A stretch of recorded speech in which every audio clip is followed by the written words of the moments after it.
And we are on the air. Hello, friends. Welcome to Codementor Office Hours for today. I will start off by apologizing my video is not on. My camera on my laptop is having some issues, so you don't get to look at me today. But if this is your first time joining us, basically what we do is we get together online with some of our favorite tech experts and try to do a deep dive on a topic that is either kind of challenging the Codementor community or is just something sort of new. And for the past couple months, we've been deep in a JavaScript framework series, and we're going to sort of continue down that line of thinking today, focusing specifically on test-driven development. But just some housekeeping before I introduce our guest. If you're in the live room with us, which looks like it's nice and full today, if you have any questions throughout the session, feel free to use group chat, and I'll be sort of collecting those, and at the end we'll hit as many as we can. This is also being broadcast to our Google Plus page, and if you're watching there, there's a Q&A app that you can send questions in. And this is also being live recorded to our YouTube channel, so if you are worried about taking a ton of notes, you can always come back and rewatch this later. But without further ado, I'd like to introduce today's guest. Today we have Yuri Takhteyev, who is the CTO of Wrangle.io. It's a JavaScript consultancy based in Toronto. He's also a former faculty member at the University of Toronto and a published author. Over the years, he's worked with C, Perl, Java, Python, Lua, and lots of other languages. Today, he really focuses on JavaScript, specifically AngularJS and NodeJS. And today, we're really going to talk about a series of unit tests to implement test-driven development within AngularJS. So he'll also talk about modular code, AngularJS services, and other modules not entangled with the DOM. But without further ado, please welcome Yuri. Hello. So how is it going to work? Am I going to speak and then just later we're going to have questions, or can the other participants jump in with questions? They can. Usually I recommend that people send in their questions via chat, and I can represent them at the end just so the noise doesn't go all over the place. But if you'd like, I can interrupt you as they come in. Sounds good. So I'll try to go fairly quickly through my presentation so we have more time later for questions and answers. And so let's get started on test-driven development in AngularJS. So first, I want to start with the question of why bother with unit tests, with test-driven development, unit testing at all, right? And I think it's important to kind of get this answered, because I think otherwise what happens is that there's lots of people who really want to do test-driven development, want to do unit tests, but never really quite make much progress in terms of actually doing it. And I think the reason oftentimes is not that you don't know how to do it, but that you sort of have your motivation set in a way, in the wrong way. So I think there's several different reasons that you will often hear about why it's worth doing unit tests, right? And oftentimes the one kind of like common line goes this idea of basically doing software development in a more organized, repeatable way that's sort of a little bit more of a kind of assembly line almost, and where by doing testing you can actually verify that your code is good, and you can also then later find that do regressions, do refactoring a lot easier, because you're going to be able to catch regressions. And I think that this is, those are fine reasons. They're all true in the sense that they're all really good reasons to do unit testing. But I find that there's a small challenge with those reasons. That those reasons are the reasons that, if that's why you're doing unit testing, then there's a good chance you will never really end up doing it consistently. And why? Because either way, so oftentimes if you see unit testing as something that you do for the sake of the future, right? Then where you're saying that, well, I'm gonna spend a little bit extra time now writing unit tests, and next week, when I want to, there's going to be a benefit because I'm not going to have to catch those bugs. Or next month, there's going to be even bigger benefit because I am going to be able to do refactoring more effectively. And if that is the reason, then unfortunately what happens is that, well, you kind of eventually find yourself in this situation where you have to make trade-offs between today and tomorrow, right? You want to do unit tests because this is going to give you benefits next week or in a month, but at the same time, people come breathing down your neck and saying, well, you've got to actually deliver this feature, and so you kind of end up compromising there. So I encourage people to think about a very different reason for doing unit tests. And the simple alternative reason for doing unit tests is really that unit tests save you time today. And at least once you figure out how to do them properly, unit tests can really actually save you time in development, like not in the future, but actually today. And I think once you get this, then it becomes a lot easier to actually stick with it. So why is that? Well, I mean, you've got to think of what are your alternatives to unit testing. And I think that those alternatives to unit testing, sometimes people take them so much for granted that they almost don't even see that this as being alternatives. But I mean, ultimately, most developers will not think of writing some code and then committing it without, at least to some extent, verifying that it works, right? So if you're going to have to verify that your code works, how are you going to do this? Well, the way a lot of people do this is they do it with a mouse. I mean, you open, let's say you're building a web application, maybe you're using AngularJS, so you fire up your application in the browser and you click around and you see if it actually does what it's supposed to do, right? And then if you're diligent about it, you also want to test some corner cases. So you want to navigate yourself into that particular place that you want to test, and you want to set up the data so that the data is what you need to be to test that corner case. So if you want to actually see how it's going to be with longer names, you actually enter that. And the thing is that this is incredibly time-consuming, because what ends up happening is that you fire up your application, you click on a few things, you discover that it doesn't do what you thought it did, what you wanted it to do.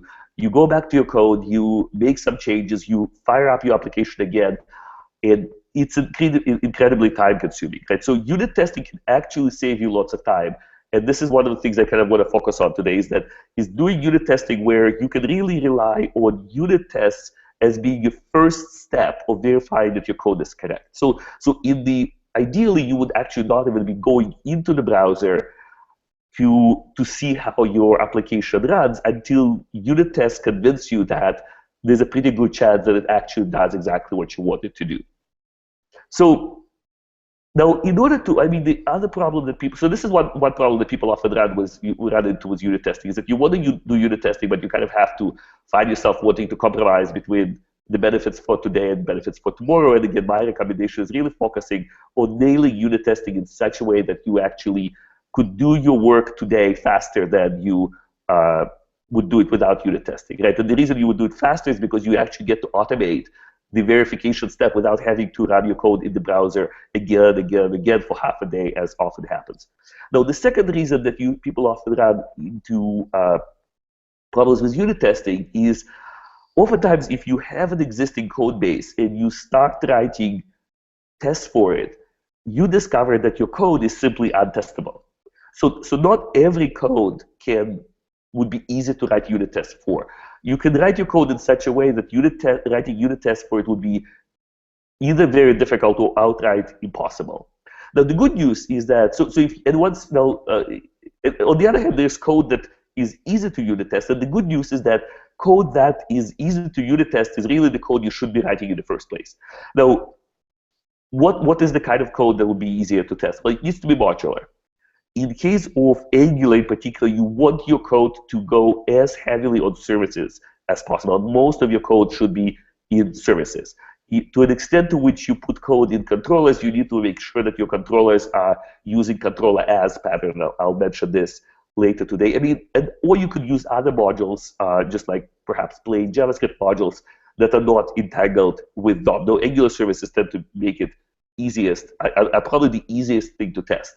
And again, the good news is that the more Angular services you write, the easier it is to test your code base, and also your code base is going to be more maintainable, because code base that's based on services, it's a lot easier to maintain.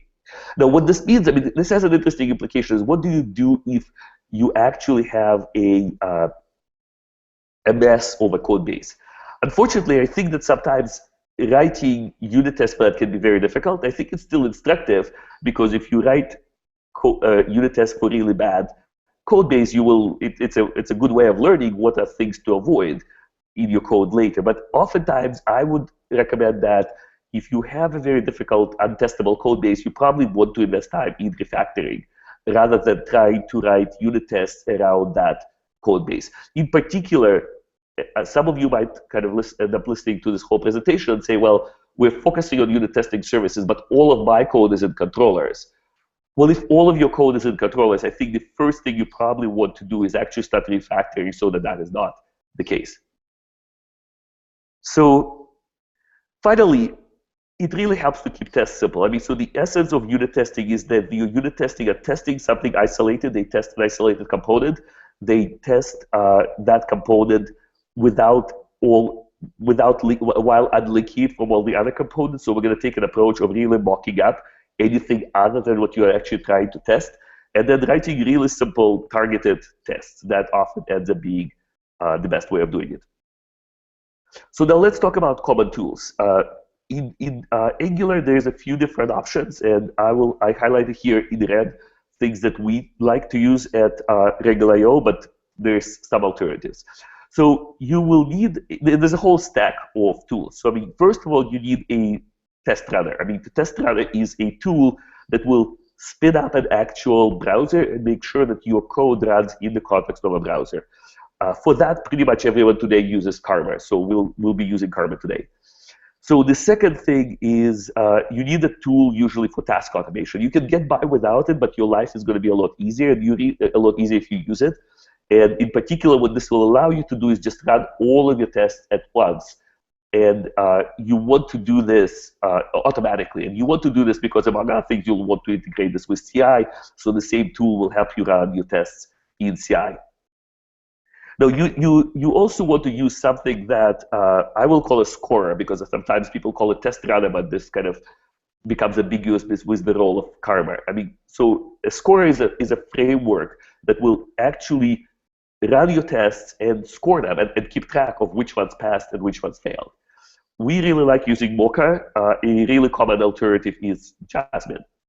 So in your tests, the way your tests are going to work is that you're going to make assertions about certain things. Essentially, you're going to throw exceptions when your test ought to fail.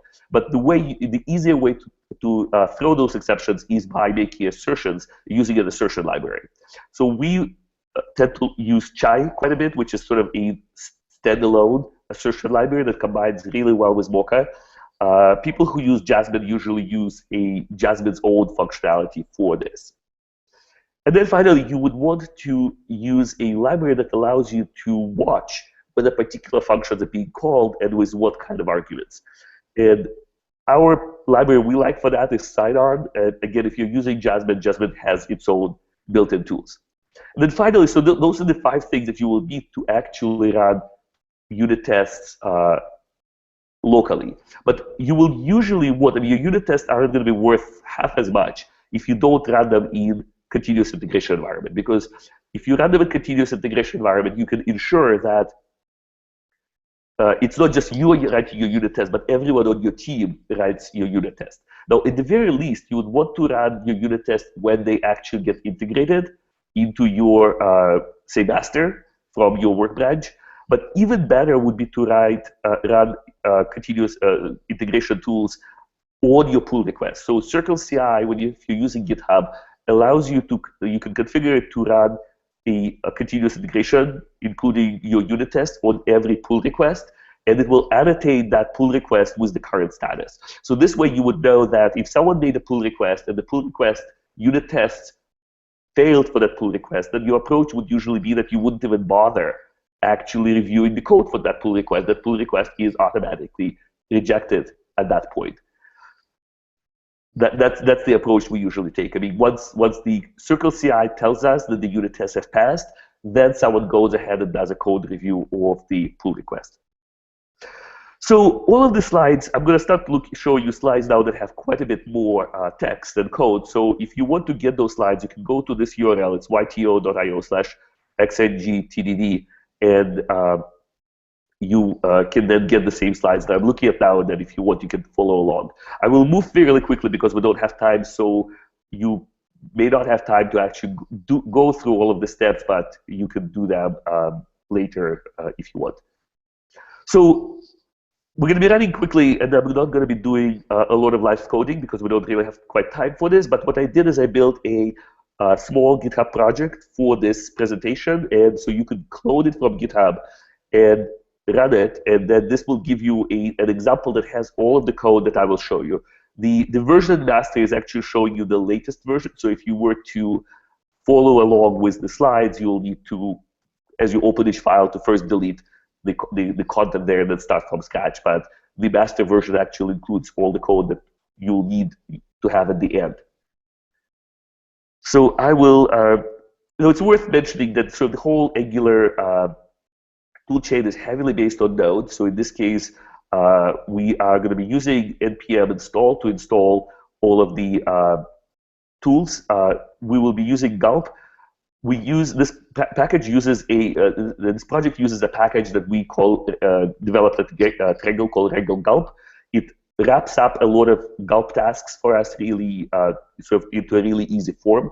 The nice thing is that if you run those commands, you actually should be able to just run, when you run gulp karma, unit test will just execute. You could alternatively set those things up yourself, but it will take a little bit more work. So I will advise you for this example to just go ahead and actually follow those steps. So we install gulp and bower if you haven't installed them yet. Then we install we use bower to install all of our front-end components, and we use npm to install all of our tools. And then once we've run those commands, we should be able to run gulp karma, and we will see the actual tests. So now let's look at a very basic test before we get into Angular. Let's just try to understand how does Mocha work.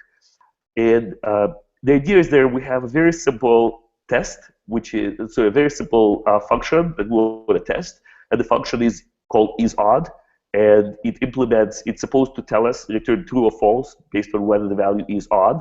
And we implement it using a very simple test, which is that we take the modulus of the value and we compare it with 1. Now the first thing that, and this actually, if probably more sharp-eyed readers viewers will notice that this is actually slightly wrong, but we'll discover this in the process of our unit testing. So the first thing we're going to do is we're going to write a unit test that verifies that we actually get this value correct for positive integers. So our tests each test is implemented using a function called it. This function is provided by Mocha. And this function call consists of 2 parts. There is a description, which is the first argument, and the second argument is the actual test function. And the actual test function runs some code, and it's supposed to throw an error if that code, if the test fails. So in the most basic way, we will here run isOdd on 2, and then if the result is false, then we will throw an error, because saying that 2 should be even, and therefore, so if isOdd of 2 is true, then we'll throw an error because it's supposed to be false, because 2 is actually even. And then finally, we put this it into a describe block, and describe block just unites a bunch of our tests into a larger test suite. So if we were to run this, we will actually see that this fails, but so that this passes, because in fact this isOdd function is implemented, can handle that case correctly. Now one thing is that it gets a little old to actually be throwing assertions manually. So what we would usually want to do is we'll want to switch to using an assertion library. So the assertion library really does the same thing that this example does, which is that it throws an error if a condition is based on a condition. But we'll be using chai, and the example that I gave you, it actually sets up chai so that the chai's keyword expect is available in the global scope. And generally speaking, we of course try to stay away from global variables in development, but in testing would normally not be seen as a big deal.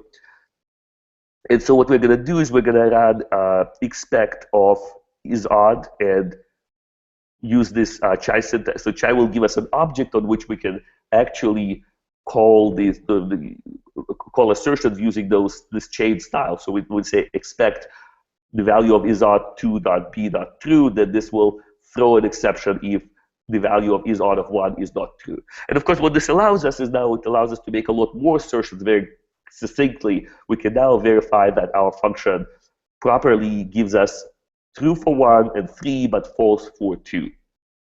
So when we run this, we will expect that everything passes. Now, actually, before we even get to this, one thing that's always worth to check is that if you're looking at a test like this and it passes the first time around, you really got to get a little worried and start wondering whether this test passes because it's actually the function is behaving correctly or because your tests aren't being run properly. So what I would usually do before I actually have those test passes, I will make sure that either I write them before the function is actually implemented when I know it returns the wrong value, or I will make sure that the tests are making assertions that are counter to what the function really does, so I can see that they fail when the conditions are not satisfied. So now let's look at extending our test. So we're going to go ahead and make another test that verifies that we can also handle negative integers. So we're going to make an assertion of is odd of -1, and we will expect to be true because we see -1 as an odd number. Now, what we'll see now if we run this test is Karma we'll run it using Gauss Karma, is we'll see that this test fails. Now, the reason it fails is because if we go back to our function, indeed, this function is designed currently to handle the case of -1. So now we're kind of getting into a swing of test-driven development in the sense that we've written a test that fails, that extends the functionality of our function, that pushes against the limits of our function, and we now will need to go ahead and fix that function to make sure that this test is satisfied as well as all of the previous one. And this is really the essence of test-driven development.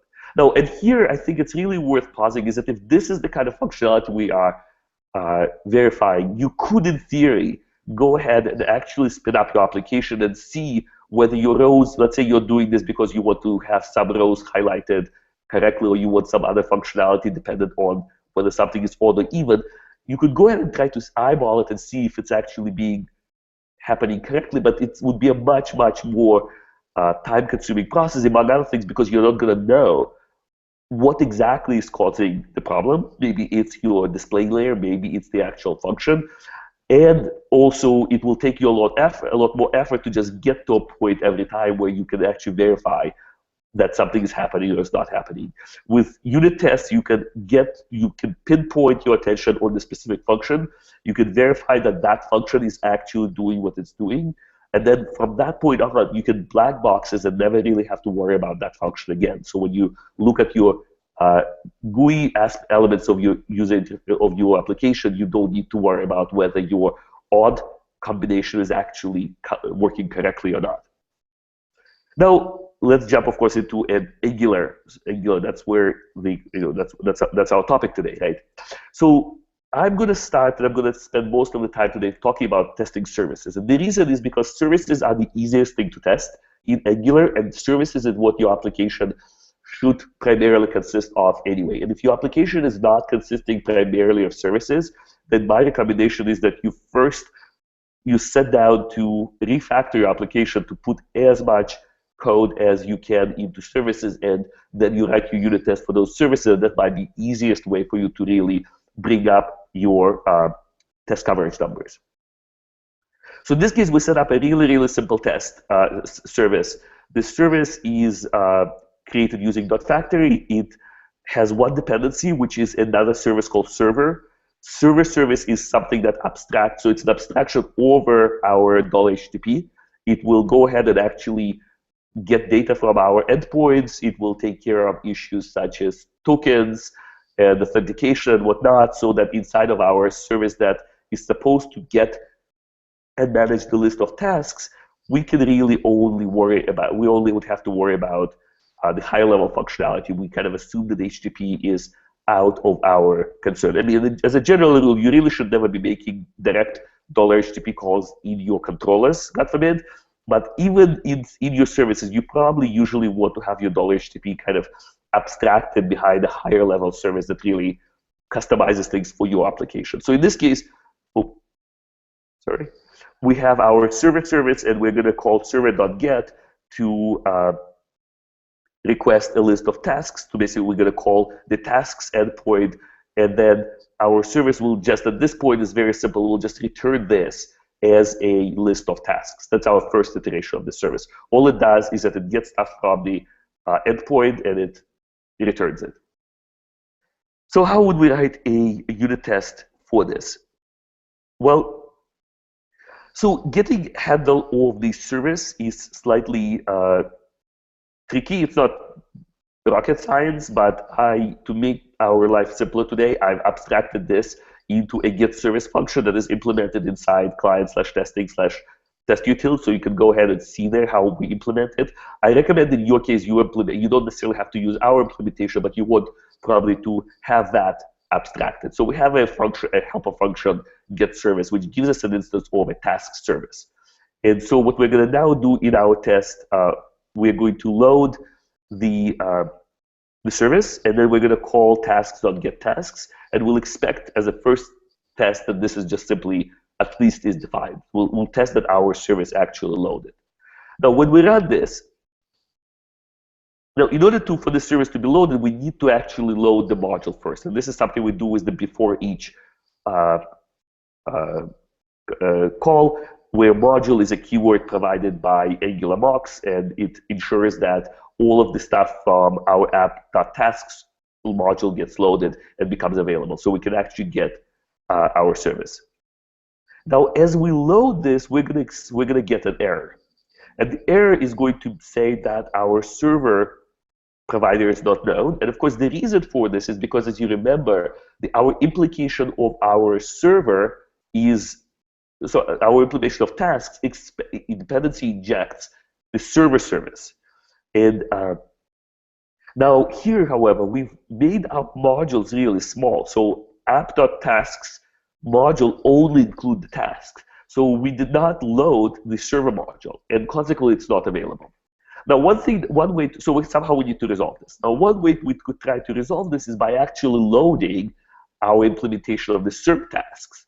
But as you might notice, if you look at the example, it's actually not implemented.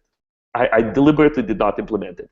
And the reason is because we actually want to be able to test our task service in such a way that it in no way depends on implementation of the service that services that it depends on.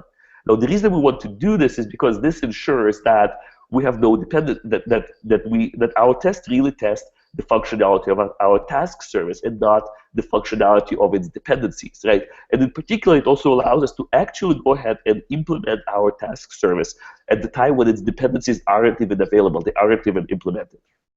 So we're not going to load the server service because among other things, it actually doesn't exist. And instead, what we're going to do is we're going to mock it. So here's how we're going to do it. We're going to add another before each module, and we will do here init. Oh, sorry, where it says module, it really should say inject. That's a bit of a mistake.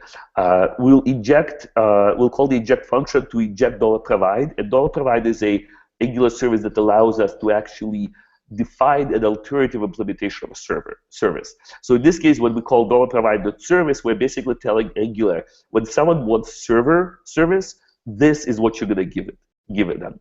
And as you can see, the implementation of this is actually really simple. And this is sort of the important point, is that regardless of what the real server service does, our mock implementation is going to be as simple as possible.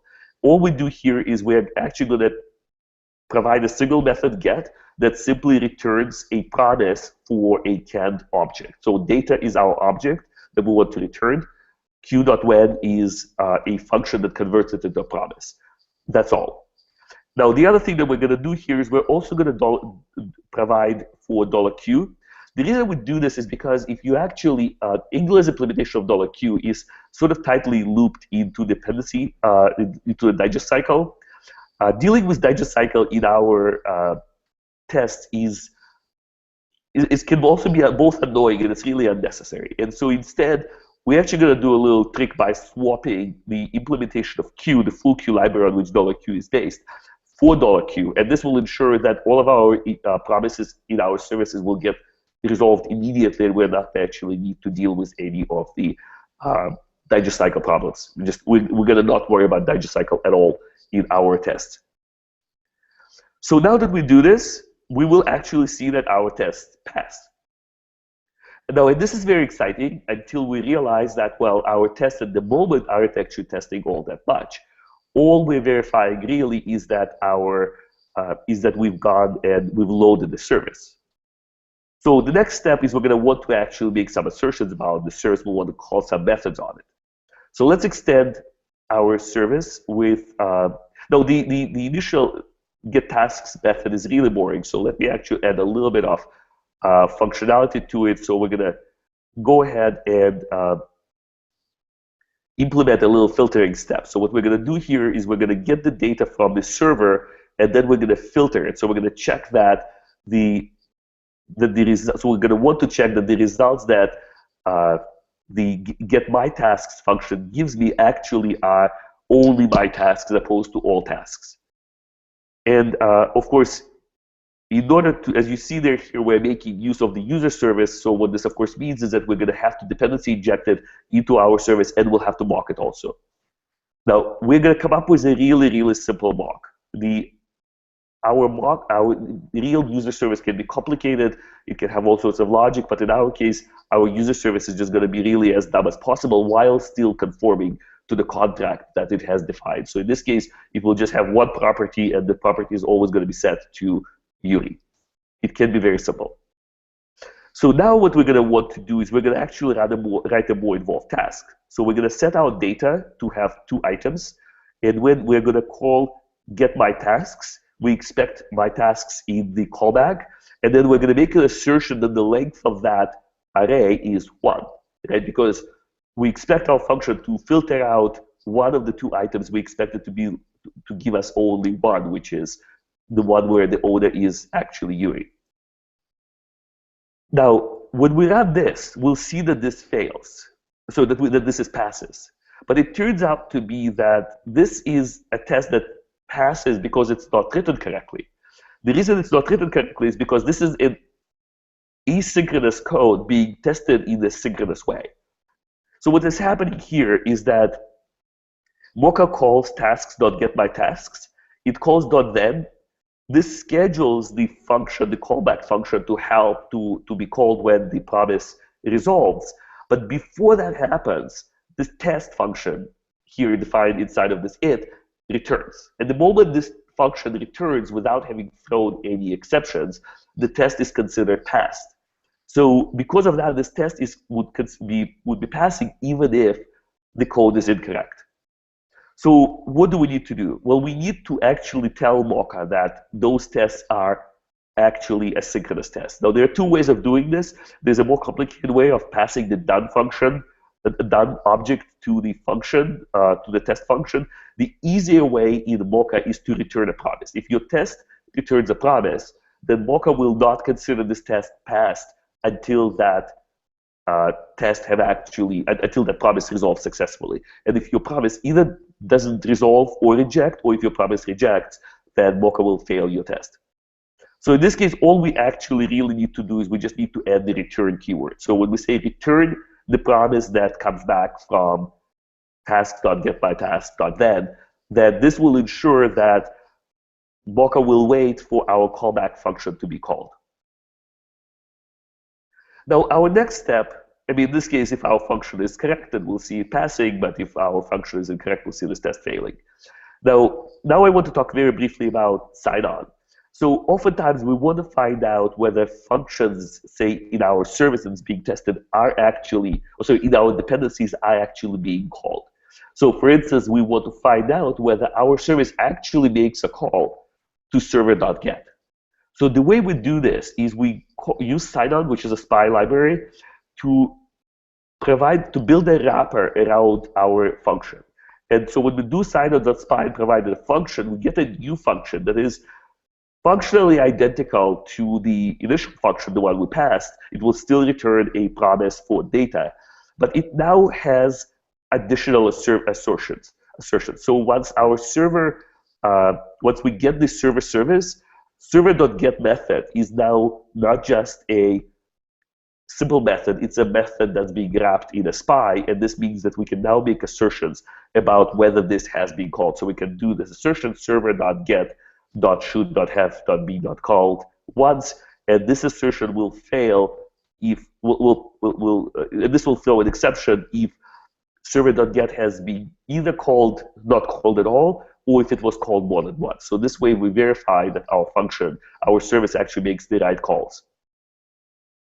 So finally, I want to talk very briefly about testing controllers. I mean, testing controllers is not that complicated if your controllers, especially if your controllers are written using controller as syntax. Now, if you are wondering what's controller as, I think you really should drop everything and go and learn about controller as, because I think controller as is really the only way today to write scalable Angular applications. And if your code is not currently written using controller as, you really need to get busy rewriting it in terms of controller as. But ultimately, what controller as means is that instead of your controller being attached to a nested scope model that gets passed to you using $scope, your controller basically acts as its own, it has its own independent view model, which is passed to you as this.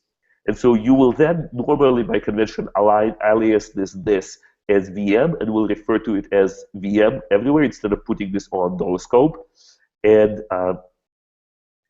then if we do this, then our tests end up looking like this. Really, we need to inject a $controller service, which allows us to instantiate controllers. And then when we instantiate it, we pass it all of the dependencies, right?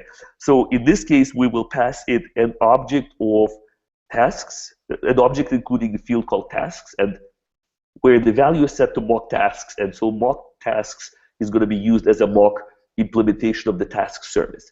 Now notice that if in the previous example we were unit testing our tasks service and we were mocking everything underneath it, as we test our controller, we now mock everything underneath that controller, and that includes the tasks service.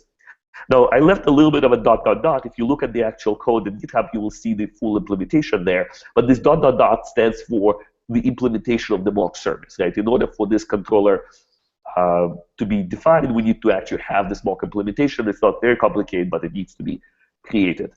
And so once we have that, then our tests become fairly straightforward. We basically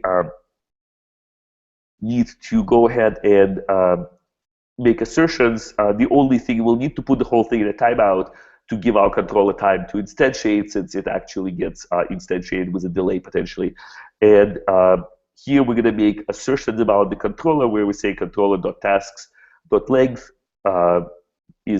should be 2 after we initial, and then after we call controller.clear, we expect it to become 0. So this is how our controller tests are going to work. And finally, I'll say just a few words about testing directives. I mean, testing directives is quite a bit more involved. You need to go through quite a few steps. You need to create a new scope. You will need to compile some HTML using $compile, passing that new scope that you create.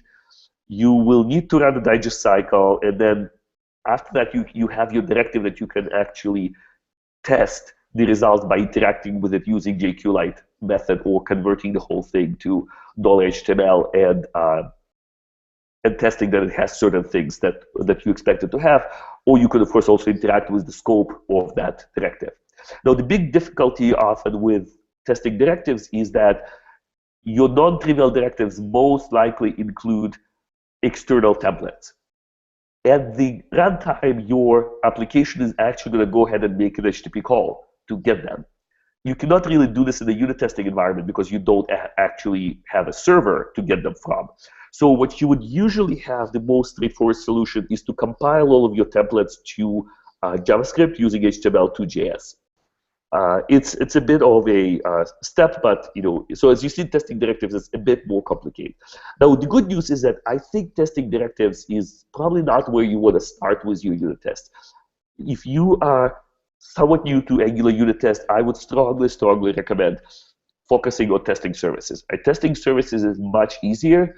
You get much bigger bang for the buck, and if your code is currently in a setup where not so much of it is in services, I would strongly recommend actually taking that code and refactoring it and pulling out as much as possible into services and writing tests, unit tests against those services as your step towards better architecture. So thank you very much, and here are the credits for some of the pictures we've used, all available through Creative Commons, as is this whole talk. So questions? Awesome. Thank you, Yuri. That was great. Yeah, guys, feel free to throw any questions into the group chat. Also, I see a lot of people joined the Google Plus page. There's a Q&A app. You can throw in questions there. To get us started, Richard just sent in a question I really liked. Do you have any recommendations for gradually implementing testing into a pre-existing code base where testing hasn't been done before? So I think there's a sort of two separate questions I think that might be there, right? Which is the code base. There's a code base where testing hasn't been done in that code base, and there's a team that where code base hasn't been done. They're sort of so I'll focus on the first one, but if you guys want, I can also talk a little bit about the second. So now, when it comes to code base, I think that it's worth considering that I think the value of unit test ends up playing out a little differently whether you're talking about test-driven development where you're writing tests first or writing tests at the same time as you're writing your code versus backfilling tests for an existing code base, right? So in the following sense, I think that writing tests for new code, writing unit tests for new code really should be a no-brainer. It actually saves you time. It actually allows you to write your code faster than you would write it without unit tests, right? So in that sense, I mean, the approach we usually take is that, I mean, it's not something you even budget, right? You don't go ahead and factor unit testing into your estimates because unit testing is, I mean, you need to budget learning how to do unit tests, but once you know how to do that, you shouldn't have to budget separate. This is just how you write code. Now, when you've got a massive code base that has no unit tests, then, and you are thinking of backfilling that code, those unit tests, that's a massive effort. And that effort needs to be budgeted, right? So I mean, and because it needs to be budgeted, it needs to be prioritized against other things. It's not always worth it. I think this is something that we really need to be. So unit testing, your new code is always worth it. Writing unit tests for a giant code base that you already have is oftentimes not worth it, right? So in that sense, you have to be pragmatic. You have to figure out, do you really need it? I mean, also, if that test has already been, I mean, if you've got a bunch of code that is somehow without unit tests, people manage to get it where it's stable and it's not actually causing you any bugs, and you don't need to fix any bugs there, you don't need to add any features, maybe you just need to let that code lie until you really need to do something with it, right? So you have to be pragmatic there. Now, when you do, I think oftentimes your easiest strategy would oftentimes end up being refactoring. I mean, refactoring and writing and moving code into, you know, it depends on I mean, whether you need to refactor, of course, depends a lot on how bad the code is. But the problem is that chances are, if your code is untested, there is a really, really good chance that it's also untestable. And so in that case, you would need to you would need to basically look at your so there's a good chance that you have dollar scope all over the place, right? Which you really ideally should not have in your code at all. You have your code is in controllers. I mean, you kind of end up in a situation where it's code that you just cannot test. And the problem is that if you were to write tests for that code, your tests will essentially be integration tests. I mean, they would have the appearance of unit tests, but you will not be able to stub out your functionality because everything kind of depends on everything, right? So, and in that case, your code, the problem with end-to-end tests is that they're very fragile. The moment something changes, your test ends up being invalidated. The nice thing is with unit tests is that your unit test shouldn't actually have to change until the specific code the unit testing changes, right? So in that case, my recommendation would be look first of all into whether you can refactor this code and move as much code as possible into services. Now on that front, I would say the first step to do is start small. Look through your controllers and say, are there functions that really can be moved out of this controller? I mean, start by just defining an auxiliary service that lives inside of the same file, that just sort of isolated from the controller, that takes values, returns value, that's written more in terms of pure functions that have no side effects. And then once you've done that, and you do that for every opportunity, and then once you've done more of that, you can now start will layer this code. So that would be my recommendation for a code base that's really untested and likely untestable. Awesome. And I mean, what strategies have you seen almost more on the human side of this to get teams to really adopt that TDD, mentality? So I think there's a few things. I mean, one is I think you need to, I mean, this is why I started by saying you really got to understand that you need to be doing, I mean, developers need to be doing unit tests for their own sake, right? I think that when unit testing is something that is seen as something you do at the end, first of all, if unit testing is something you do for the future, then it seems like something you can actually do at the end. If it's something that you do at the end, it adds cost. It ends up being that you basically spend a bunch of time debugging already using the browser, using your mouse, and now you're going to spend more time writing unit tests. And this is the moment where you actually feel tempted to move on, right? And start working on the next feature. So I think it's really important from that perspective to be writing your tests early. I mean, in particular, the approach I recommend is try writing your code without the browser. I mean, obviously you can have browser open for reading documentation or whatnot, but try writing your code, see how much time you can spend writing your code without running your application in the web browser. It can actually be surprisingly long. I mean, I've at one time spent 3 days working on a front-end application without actually running it in the browser, right? It's possible. And I think this actually really puts you in a different mode of thinking. So I think this is something to really encourage. I think we also need to encourage, I mean, sort of on a team basis, we need to encourage the thinking that test-driven development should not be a cost. Now, on the flip side, I think oftentimes, people are having trouble with test-driven development because really they don't know how to do it. And I think that the initial learning time needs to be budgeted very explicitly, right? So I mean, essentially, if you're bringing a new developer and that developer is not familiar with test-driven development or is not comfortable with it, then you need to give them time to get comfortable with it. I mean, so one of the things that we do ourselves is, now obviously when we bring people on board, we kind of expect the developers coming to join us are familiar with test-driven development, right?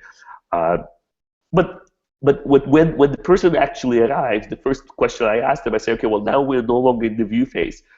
We're no longer in the interview phase. Now, honestly, are you fully comfortable with test-driven development? If the person says at that point, well, not really, I'm saying, okay, well, that's your first task. Before you start working on anything else, I want you to actually spend several days getting fully comfortable with test-driven development. And during those several days, it's fine if you get nothing done as long as you do it the proper way. And then, because from that point on, you're actually going to be a lot faster. So things like that. And also, just generally, I think you need to make sure that there's someone in the organization who really can give people support, and that you really are, instead of just shaming people for not doing TDD, you need to make sure that people who want to do TDD really have support, both in terms of time to learn and also in terms of having someone sit down with them and actually show them exactly what they need to do. Awesome. Yeah, Richard, hopefully that helped out with your issue. So I'm going to go to a question that was emailed in, actually. So what do you not apply TDD to? Are there any aspects that you know it's not necessary to sort of implant that thinking onto? Well, so I mean, I would say maybe I wouldn't go as far as to say not apply, but I would say apply TDD more sparingly would be the question that the example that Richard brought up, which is that inheriting a really messy code base, right? Because I mean, you can't necessarily, if you just inherited a messy code base and you are being asked to fix individual small bugs, where you're going to go ahead and in the middle of a giant controller, you're going to find and fix one line, then you can't really do this in a test-driven way, right?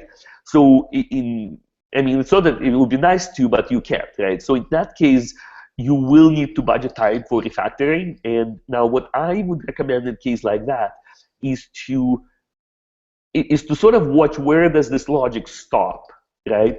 So in a sense that if you've got a massive, if you've got ugly code base and you are fixing a bug in the middle of a massive controller,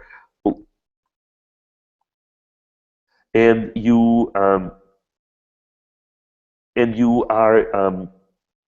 having this, then you can't actually do this, right? But on the other hand, if you actually at some point within the same project get to a problem where you need to write your own service, well, suddenly your excuse for why you're not using TDD no longer applies, right? And really, at that point, you should start writing tests for that service. And you really also should always be on the lookout for refactoring opportunities in cases like that. Awesome.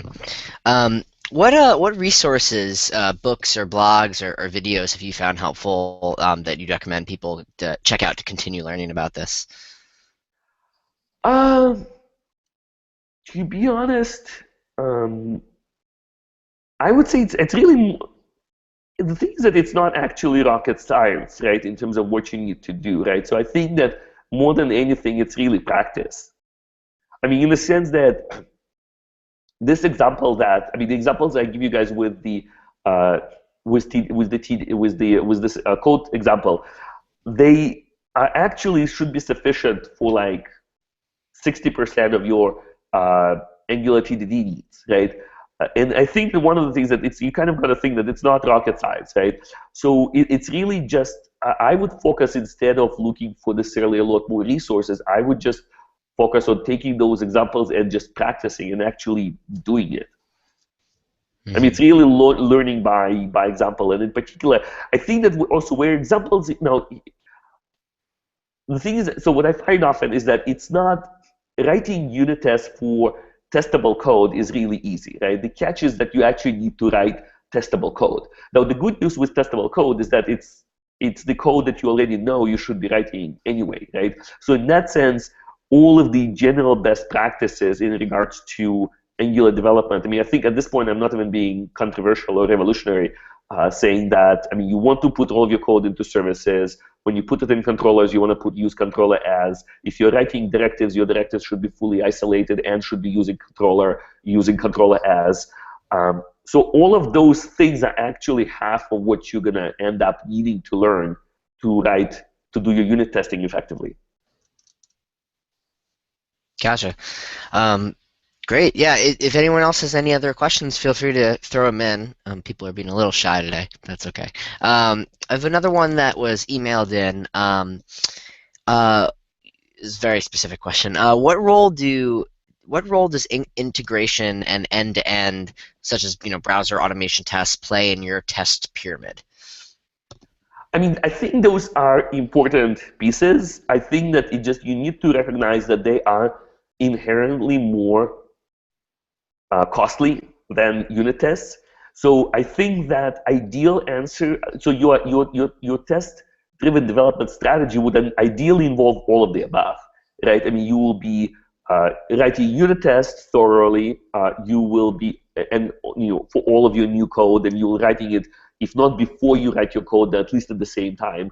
And then you will also use sort of mid-level integration testing, and you will also finally have like browser automation tools using something like WebDriver IO. So now I think that if you are starting, I strongly recommend focusing on unit tests, because unit test is where you get the biggest bang for the buck. But definitely, ideally, so I would say ideally you brought your unit testing coverage to something that you feel really good about. Focus on that. Now, once you are there, then I think end-to-end tests become important, because you want to, you want to save your manual QA effort. And in particular, there are modern tools out there that actually allow you to test on actual devices, and so that's very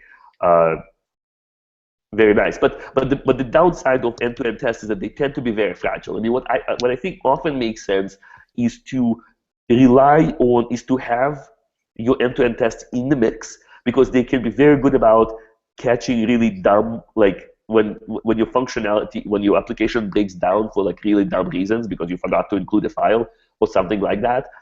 End-to-end tests are really good at catching this. You probably, generally speaking, don't want to try to rely on unit tests to verify things that can be verified using your actual your service level unit tests. So to give you an example, let's say if you're writing a bank application and you want to check that when the user clicks on the see my balances, they actually see a table, they go to the right view, right? So that's something that you will verify with end-to-end tests, right?